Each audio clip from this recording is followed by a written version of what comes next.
নমস্কার বন্ধুরা, আমাদের রান্নাঘরে তোমাদেরকে স্বাগত। আজকে আমাদের রান্নাঘরের রেসিপি হলো ফুলকপি আলুর কালিয়া।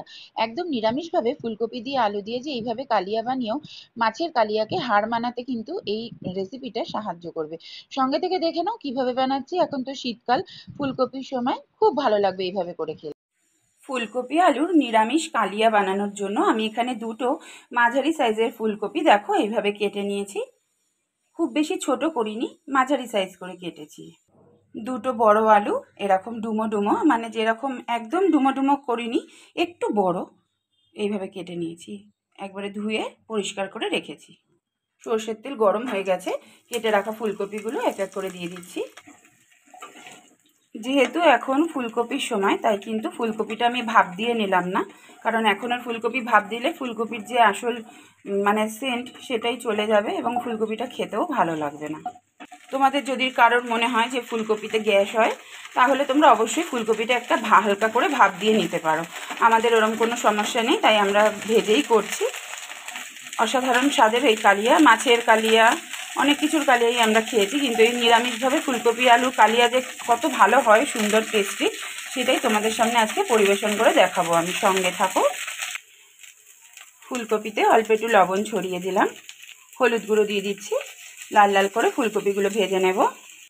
ফুলকপিটা ভাজতে ভাজতে একটু মশলা করে নিচ্ছি। তার জন্য দুটো টমেটো দেখো আমি রাফলি কেটে নিয়েছি, আদাটাও ছোট ছোট করে টুকরো করে নিয়েছি, আর লঙ্কা দিয়েছি 10-12টা মতো। ঝালটা তোমরা তোমাদের পরিমাণ মতন দেবে।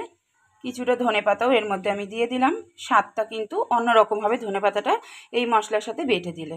মশলাটা করে নিয়ে ফিরে আসছি। মশলাটা পেস্ট করে একটা বাটির মধ্যে ঢেলে নিয়েছি। ওই মশলার বাটির মধ্যেই 10টা মতো গোটা কাজু আর 1 চা চামচ মতন চাল মগজ আমি একটু বেটে নেব অল্প একটু জল দিয়ে।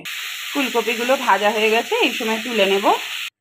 আবার একটু সর্ষের তেল দিয়ে তার মধ্যে কেটে রাখা আলুগুলো এবার একটু ভেজে নেব। লবণ দিয়ে দিলাম। আলুগুলো একটু লাল লাল করে ভেজে নেব।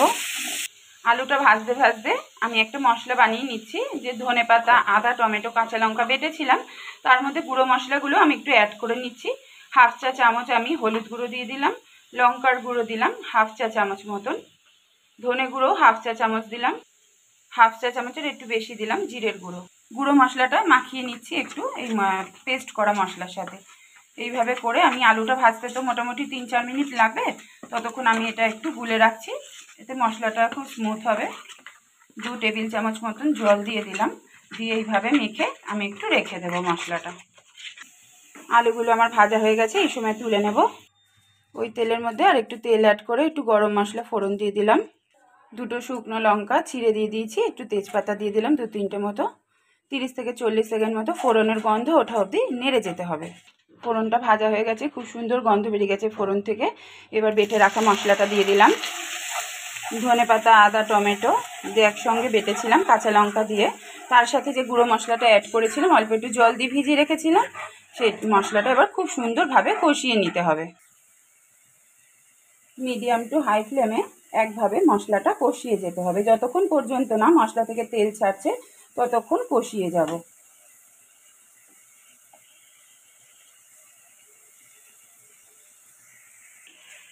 দেখো মশলা থেকে খুব সুন্দরভাবে তেল ছাড়তে শুরু করেছে। 5 থেকে 6 মিনিট মতন কিন্তু আমি মশলাটা কষিয়ে নিয়েছি। এই সময় কাজু আর চারমগজের যে পেস্টটা করেছিলাম সেটা দিয়ে দিলাম। এই সময় গ্যাসের স্টিমটা কিন্তু একদম লোতে রাখতে হবে, যেহেতু কাজু বাদাম আছে, না হলে কিন্তু লেগে যাবে। এই সময় বাদাম আর চারমগজের পেস্টের বাটি ধোয়া জলটা দিয়ে দিলাম। এই সময় পরিমাণ মতন লবণটা দিয়ে দিলাম। আরও 4 থেকে 5 মিনিট কষিয়ে নেব, কারণ যত কষাবো ততই স্বাদ হবে। এই নিরামিষ কালিয়া কিন্তু আচ্ছা আচ্ছা আমিষ কালিয়াকে হার মানাতে একদম 1 নম্বর। এইভাবে করে তোমরা অবশ্যই নিরামিষ দিনে বাড়িতে খাবে। এটা ভাত, রুটি, পরোটা সব কিছুর সাথে কিন্তু ফুলকপি আলুর কালিয়াটা খুব ভালো লাগবে। মশলা থেকে খুব সুন্দরভাবে তেল ছেড়ে দিয়েছে, দেখো মশলা কষানো রেডি আমার। ভেজে রাখা ফুলকপি আলুটা দিয়ে দিলাম মশলার মধ্যে। এবার মশলার সাথে আরও 2-3 মিনিট মতন কষিয়ে নেব। এই সময় ফ্লেমটা বাড়িয়ে দিয়ে খুব ভালোভাবে কষিয়ে নিতে হবে। ফুলকপি আলু 4-5 মিনিট মতন কষিয়ে নিয়েছি। গ্রেভির জন্য আমি আলাদা পাত্রে একটা গরম জল করে রেখেছিলাম, গরম জলটা দিয়ে দিলাম, কারণ ফুলকপি আলু দুটোই সেদ্ধ হবে। এবার আমি ঢেকে দিচ্ছি, 5 থেকে 6 মিনিট আশা করি সেদ্ধ হয়ে যাবে, তারপর ফিরে আসছি। 70 থেকে 80% মতো হয়েই গেছে। ঢাকাটা খুলে একটু ওপর নিচ করে দিলাম। এই সময় 1 চা চামচ চিনি দিয়ে দিলাম, একটু ওপর নিচ করে নেড়ে দিচ্ছি।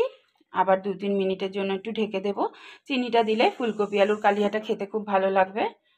চিনিটা তোমাদের ইচ্ছা মতো, তোমরা না চাইলে নাও দিতে পারো। এই সময় 1/2 চা চামচের হাফ গরম মশলার গুঁড়ো দিয়ে দিলাম। এই সময় 1 চা চামচ ঘি দিয়ে দিচ্ছি, একটু ঘিটা স্মেলের জন্য দিলাম। ঘি আর গরম মশলাটা ওপর নিচ করে একটু মিশিয়ে দিচ্ছি। কপি আলু খুব সুন্দরভাবেই কিন্তু আমার সেদ্ধ হয়ে গেছে। ফুলকপি আলুর কালিয়া আমাদের রেডি হয়ে গেছে। এই সময় আমি গ্যাসের স্টিমটা বন্ধ করে দিলাম। এর থেকে আর বেশি গ্রেভি শোকাবো না। আজ তাহলে আসি, খুব শিগগিরই আবার অন্য একটা ভিডিওর সাথে দেখা হবে তোমাদের সঙ্গে। ততক্ষণ ভালো থেকো, সুস্থ থেকো, খুব শিগগিরই আবার দেখা হবে। আজ আসি আমাদের রান্নাঘরে। আজ রেসিপি এইটুকুই, এখানেই শেষ করলাম।